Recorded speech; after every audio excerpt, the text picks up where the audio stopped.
Hey guys, and welcome to the Working Money channel. How to sell the crypto market top. This coming from Ionic XBT here. It's not even a secret. He says it's simple, but most whales don't want you to know about this. They want to manipulate you and shake you out. If you haven't heard about it, guys, it's called on-chain analytics, and the tool is unrealized profit and loss, okay, or the NUPL chart. So this is the NUPL chart as he posts here. Okay, this chart helps you identify when Bitcoin is overbought or oversold. It does this by measuring holders' profitability, and that is the blue line. So when the profit is low, that means Bitcoin is oversold. When the profit is high, obviously it means the opposite there, so overbought. We are nowhere near euphoria and greed right now, as you guys can see on the chart. This is actually dipping down. It's actually trending downward. And, you know, the thing is, maybe we won't get there in this cycle. Maybe the cycle's done and, you know, all we got was belief in denial, or the dark orange band up here. I mean, he says every time this capitulates, every time we do see we get into the green, it's a time to buy.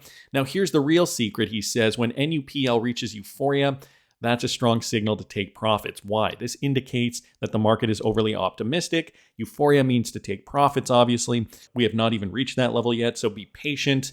You know, I'm of the opinion if we are in a 4-year cycle, guys, we might not get here. But there are other factors that I'm definitely paying attention to. For more information on that, you guys can follow me at patreon.com/workingmoneychannel. Only $5 a month. I think it's pretty affordable for what you're getting. You guys can pick my brain, DM me. I respond to everybody personally in my DMs. I do hold live Q&A sessions as well. Check that out. It is only $5 a month again, but you got to subscribe and stay subscribed to lock into that price. At the moment, we're seeing Bitcoin starting to move up once again. We have seen a bit of a bullish move over the last few hours for Bitcoin. If you guys are watching this video on the day that I'm releasing it, almost $105,000. We did get back down yesterday, close to about 102. We are seeing volume pick up here. You know, there's still some significant levels of resistance that we do have to break for Bitcoin. I talked about them a little bit in this morning's video. If you guys didn't catch that, I will link it up here in the top right-hand corner. The trend, I gotta say, not looking great. And, you know, for a lot of reasons here, $100,000, classic psychological level for Bitcoin. Luckily, we have not really closed below that. We've wicked down below that, but on the daily, we have not closed below that. And yeah, technically, we are still forming lower lows and lower highs. So we are in a downward trend here on the daily. Guys, hopefully that will be reversed. And hopefully some of this ETF FOMO will help cryptocurrencies like XRP get up and running. Andrew's here posting this. It seems like we're making history on November the 13th with an expected launch of the first XRP spot ETF in the United States, guys. This is going to be the Canary Capital XRP ETF. No other spot XRP ETF has launched or is scheduled before November the 13th. Well, Rex Osprey's XRPR debuted in mid-September 2025 with strong inflows. It's a futures-based product, not a pure spot ETF holding actual XRP tokens. This distinction is crucial. Spot ETFs provide direct exposure via custodial holdings, reducing counterparty risk and appealing more to institutions. Anders did make a correction on this. Slight mistake by Grok in the description. The Rex Osprey ETF does in fact hold XRP, but it holds a bunch of other stuff as well. So it isn't a pure XRP ETF. Nevertheless, guys, tomorrow is November the 13th. If you guys are watching this video on the day that I'm releasing it, and hopefully we do see some FOMO enter the market for, well, I hope it enters the entire market, at least for XRP. XRP is still my biggest holding, and I'm really, really excited to see what happens to price as we move forward. So wanted to thank Anders there and Ionic XBT for posting that. This just came in yesterday too, courtesy of Watcher Guru. SoFi becomes the first nationally chartered U.S. bank to launch Bitcoin and crypto trading. If this is a sign of the legitimization of cryptocurrencies and the crypto market in the mainstream, I'll take it all day long. Nice to see you, sir, in person. Good to see you as well. Okay, so what's going on here? This is a big deal. Yeah, this morning, a very big deal for you. It is a very big deal. It's a big day and a big milestone. Reverses the course of time. It does. We've wanted to be a one-stop shop for all your financial services needs, and one of the holes we've had for the last 2 years was in cryptocurrency, the ability to buy, sell, and hold crypto. We were not allowed to do that as a bank. It was not permissible.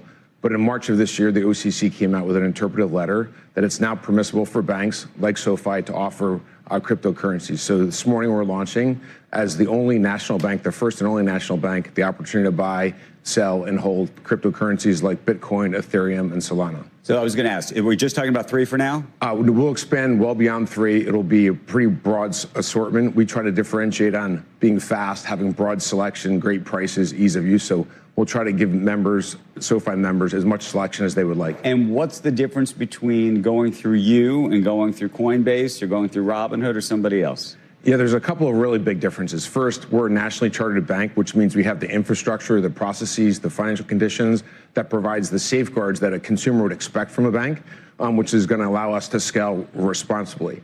The second thing is because we are a one-stop shop, you can do all your banking, checking and savings at SoFi, your borrowing and your investing, and now crypto. And one of the unique things about that is when you come to SoFi and fund your crypto investments, you'll fund them in a SoFi checking and savings account. That checking and savings account's deposits earn interest. Say that again. You're going to fund it with crypto? You're going to fund your checking account. You're going to fund your checking account with cash. Okay. And then when you buy Bitcoin or Solana or Ethereum, the money will come straight out of your checking and savings account. So when you're not putting cash to work, it's not sitting in an account that earns no interest, and it's not sitting in an account that's not insured. So the money will sit in an FDIC insured account. Up to $2 million is what we offer. And when you buy, it will instantly withdraw from that account and send it to the market. So they're really trying to institutionalize crypto adoption, making it very easy, I guess, for you to use your checkings or savings account to purchase cryptocurrency. This is exactly what mainstream needs, guys. You and I, we're used to jumping through hoops to purchase. I remember the first time I had to purchase XRP, I couldn't even find an exchange to purchase it on. It was 2017. Not many exchanges were trading XRP. Today, that's a very different thing. But I remember Binance was the first exchange where I purchased XRP in 2017, and I had to ask a bunch of people, how do I purchase XRP? I'm hearing about this particular cryptocurrency, and the exchange I was using at the time did not carry it. So, this is going to be institutionalizing crypto adoption at a greater rate. So SoFi becoming the first nationally chartered U.S. bank to do so. And they are FDIC insured, which is exactly what the institutions want to hear. So great news there. I also wanted to bring this to you guys, a bit of a public service announcement. Crypto Darren, Darren Moore was hacked. He was hacked and his cryptocurrency was stolen. I'm just going to play you guys a little bit of this. Hi, everyone. So I wanted to make a video based on something that's happened to me. I have been hacked. Everything is gone. Now, this was due to a Trojan virus. You could see that, 100% down. This was, I think this is $10, so you could see the proportions here. So what has happened? Now, I was looking through Bitdefender logs, and I could see that the Trojan came around this time. It started infecting things, and I can kind of piece together. So I don't know exactly what has happened. I'm just kind of going off of the logs and what I did that probably wasn't right. And I know some of the things that I didn't do that were not right. So I wanted to share just some of the information about, what I did and didn't do that was correct, and what I did that was right. He comments about the mistake he made later on in this clip. I'm going to just play you that. There was a prompt, or it asked for the 24 words, and you should never enter your ledger or hardware wallet 24 words on your computer, and I did. So that was mistake number one. Guys, your 24-word seed phrase stays with you. And if you guys have purchased the Ledger Nano, I do have a link in the description of the video. Make sure you listen to this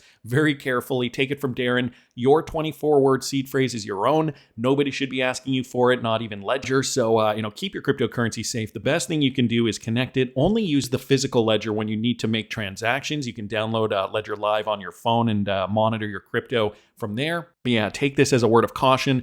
Darren does say in this video that it has nothing to do with Ledger, and it has everything to do with what he did and the mistakes he made. Now, Mikkel here commenting on this. I wanted to bring you guys this clip too, only 22 seconds long. Listen to this. And if you hold a ledger, if you don't want to do institutional custody, look, the biggest thing I would tell people, unfortunately, is just to never touch it. Never look at it, never open it, never do anything with it. That seems to be the only safe way to really interact with one of these things, because the attack vectors are just so multidimensional. It's hard to even track what the new attack vector even is. And I would disagree with that. I think it is safe to hold a ledger.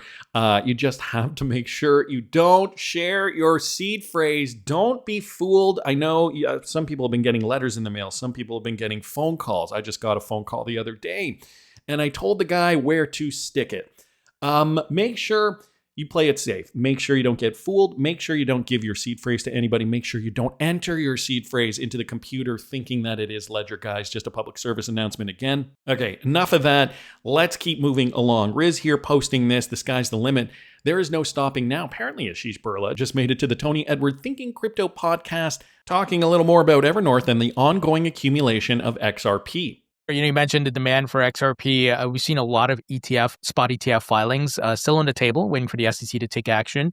In addition, you had XRP futures go live on the CME and so forth, and there's been a lot of institutional demand. So I think it's like perfect timing that you guys are launching this digital asset treasury company focused on XRP, because how things have changed, Asheesh. I mean, obviously the SEC Ripple lawsuit has concluded after years of going back and forth, but the sun is shining down now on us, and the dark clouds have gone away, and there's a lot of demand for this asset.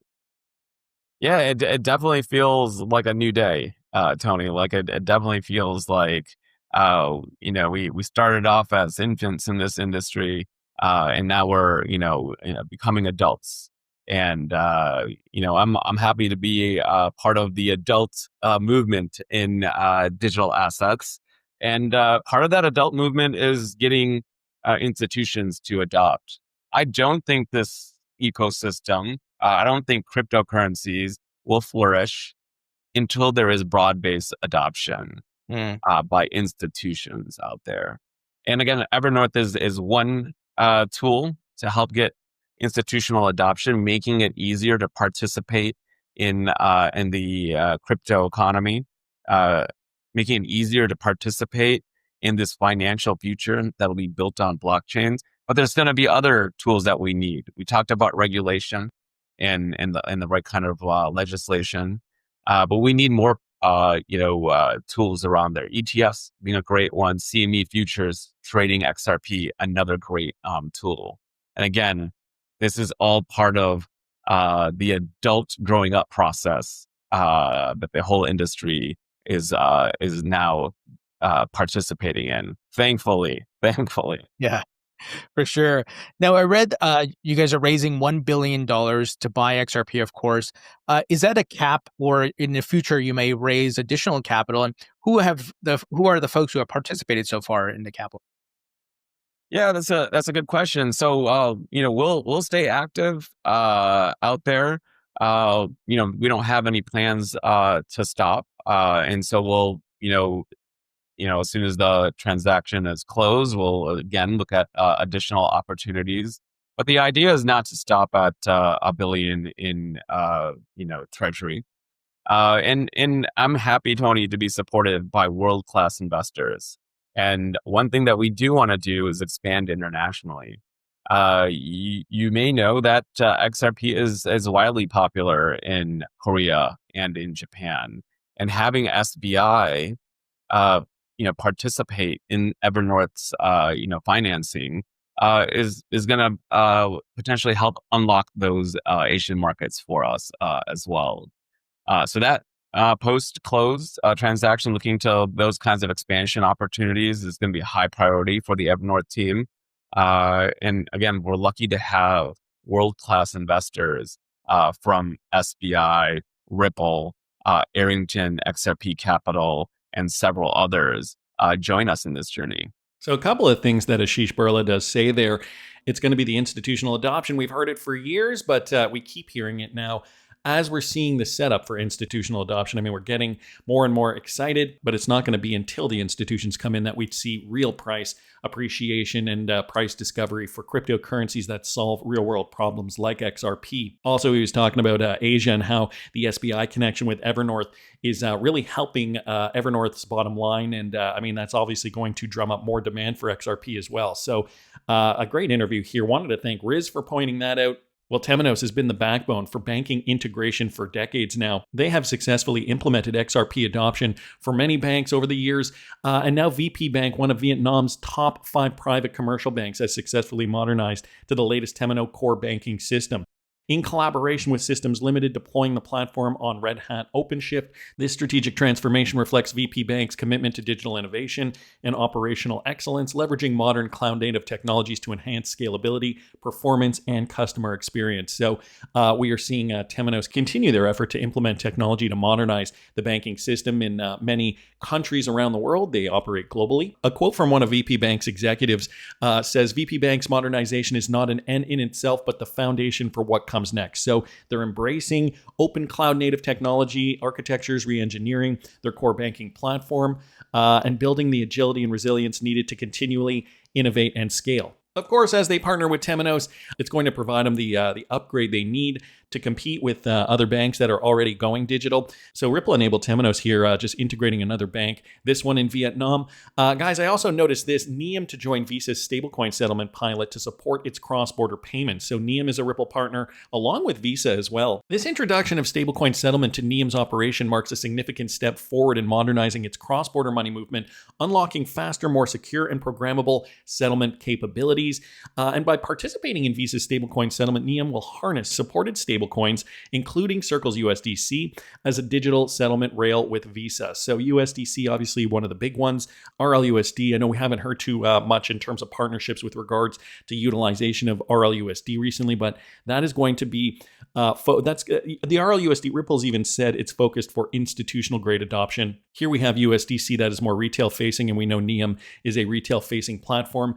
By moving settlement from legacy batch-based systems into blockchain-based stablecoin inflows, NEOM aims to reduce friction, cost, and delays in cross-border settlement, including addressing pain points such as weekend cutoff times, time zone delays, and slow reconciliation windows. So NEOM doing their part here, and they're doing this with Visa, guys, the largest credit card company on planet Earth. Two Ripple partners working together to create a seamless flow for stablecoins. Thought that was interesting news. And guys, Ripple partner Thunes has just unveiled an account top-up withdrawal feature for global digital asset platforms. The new features simplify fiat access for exchanges and digital asset platforms through direct local payment methods and transparent global payouts. So this is great news too. The enterprise-grade tools enable exchanges, infrastructure providers, networks, and issuers to offer instant compliant on- and off-ramp transactions in local currencies and payment methods. The account top-up feature supports direct local payment options, while withdrawal solutions enables fast and transparent fiat payouts across more than 40 markets. Both are powered by Thunes' Fortress compliance platform and SmartX treasury system for stronger regulatory integrity, faster settlements, and improved liquidity management. The launch builds on recent innovations such as the stablecoin pre-funding, that's for 24/7 treasury operations, and the pay-to-stablecoin wallet feature, which supports payouts in over 130 countries. And again, guys, Thunes, a Ripple-enabled company. Chloe Mayombe down here saying Thunes is connecting fiat and digital finance through one trusted global network. Our new account top-up and withdrawal solutions give digital asset platforms the infrastructure they need to operate globally with speed, compliance, and interoperability. Well, isn't that the name of the game? Ripple has always been touting interoperability, why it's important. And, they don't care so much that, everybody uses XRP. What Ripple's saying, they're taking the adult approach, like Asheesh Birla was saying in that clip earlier on. They're taking the adult approach. They're in this cryptocurrency industry. They realize that all boats rising is going to be great for the entire industry. And because the XRP ledger is interoperable, well, that just means there's more opportunity to flow through XRP if and when that becomes utilized. So their goal, creating partnerships and now branching out, now making it about other applications on the XRP ledger and not just for payments. So these are all payment companies, and all these payment companies have been doing very, very well over the last several years. Guys, the payment companies have been doing well. So much so that, other companies are realizing buying XRP is a great strategic move in order to bolster our bottom line. Now, Crypto Eddie posting this, DATs are collapsing, according to former Ripple board member. Okay, this is Adam Trademan. Vivopower has been buying XRP, and guys, they're getting a huge discount. Listen to what he says here. In the last 60 days or so, we've seen several, and many actually, of the digital asset treasury companies collapse. A lot of the stocks have been down by 80, 90%.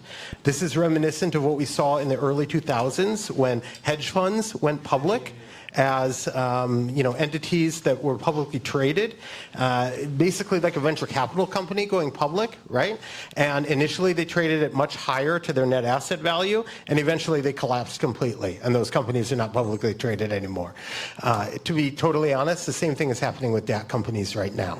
And so what we are doing at Vivopower, and what I think the future is this sort of second generation of DATs. I call it a DAT 2.0 strategy. Some folk call it an anti-DAT strategy, which is instead of buying the net asset at spot price, you buy the net asset at a massive discount. Now that's a rare thing to be able to do. For example, how would you buy Bitcoin at an 80% discount today? You can't, right? You might mine it, right? You might mine it, and then you might be able to get it at a 20, 30% discount by mining it, right? But how the hell are you going to get it for 80% off, right? So it's those types of strategies that we're implementing, right, in order to buy the net asset at a massive discount. And then we work with our partners like Flare in order to generate yield on those XRP assets. And so that's essentially buying XRP basically 84% off, and then investing it onto networks like Flare in order to generate a yield. So it's like a DAT 1.0 plus the 2.0 strategy, right? And so the companies in this model don't even need to trade at a premium to MNAV like Sailor's MicroStrategy does, because by default, they're making money on day one. T plus 1 second, every dollar that gets put into our company gets a 4x return, right? That's only available when you can buy the net asset at a discount. There's 25 million cryptocurrencies on coinmarketcap.com. There's only one that is tied to a private company that is severely undervalued in terms of its share price, and that's XRP because of Ripple, right? And so that's the opportunity that we are taking advantage of.